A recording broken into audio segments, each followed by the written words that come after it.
This top assassin carries only one bullet for each mission. This time, his target is on a high-speed train 2,000 meters away, and the train is traveling at an astonishing 500 kilometers per hour. Jack first uses a rangefinder scope to determine the closest feasible shooting distance, which is 1,240 meters. Next, he measures the wind speed, wind direction, and air humidity, and uses this data to adjust the trajectory of his sniper rifle. Finally, he loads the bullet, chambers it, and waits quietly for the target to appear.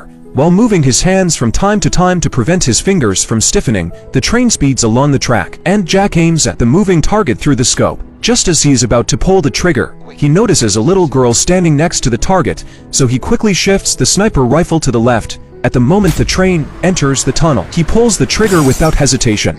After the mission, his partner brings photos from the scene and praises Jack for his precise shooting, but he is not satisfied with this shot. As he gets older, his accuracy and reflexes are not as good as before. If this shot had been off by just 15 centimeters, the little girl next to the target could have died because of his mistake. For this reason, Jack decides to retire early. At the same time, the CIA learns of Jack's retirement and sends someone to persuade him to stay. But Jack is determined and refuses the offer to stay. A few days later, Jack goes to the dock to refuel his speedboat, preparing to meet a good friend. However, when he goes to the front desk to pay, he notices that the cashier is a girl. As an assassin, Jack is naturally vigilant and decides to test her with a few questions. Annie tells him that the previous cashier has retired. Jack doesn't ask further, pays for the fuel, and leaves on a luxury yacht. Tom warns Jack to be extra careful lately. The target he just assassinated is actually a senior biologist, not a criminal as the CIA claimed. Tom believes that someone within the CIA altered the information, suspects they are hiding the truth for an ulterior motive,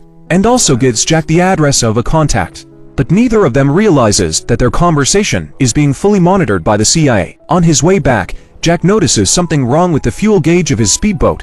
After a vigilant check, he finds a listening device under the steering wheel. He immediately thinks of Annie. Jack quickly returns and finds Annie, handing her the listening device without a word. At this point, Jack clearly knows that Annie works for the CIA, but he doesn't press for more information. Meanwhile, the CIA director thinks that after training Jack for so long, since he can no longer serve them, they might as well get rid of him. That night, Jack suddenly receives a perimeter alert on his phone. Someone is approaching his house.